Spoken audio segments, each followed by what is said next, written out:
Trump can't pardon himself out of this one. If the former president is convicted in Fulton County District Attorney Fani Willis's new criminal case against him, he'll have to serve 5 years before he can be pardoned. Willis's case, brought in Georgia, accuses Trump and 18 of his associates of forming an illegal enterprise to keep him in power, breaking numerous laws along the way. Trump was personally charged on 13 different counts. The top charge for racketeering, or RICO, carries a sentence of up to 20 years in prison.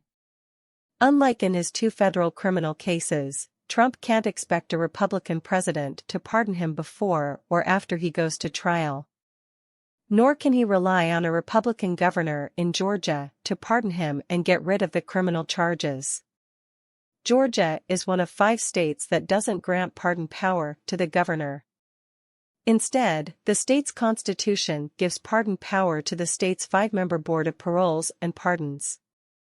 If there were to be a sympathetic Republican elected president, Trump, on a federal conviction or the federal charges, could be given a pardon immediately, Ronald Carlson, a professor at the University of Georgia School of Law, told Insider. That is not possible in Georgia. The board's members are appointed by Georgia's governor for 7-year terms and confirmed by the state Senate. They're also given statutory independence in the state constitution.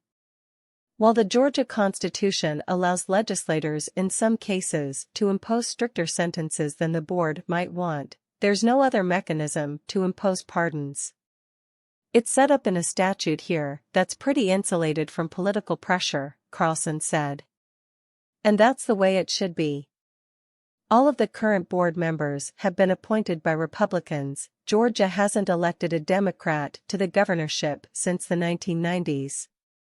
Trump and the 18 other defendants in the indictment are likely to try to delay a trial, but there's no legal way someone can swoop in and protect them from the charges.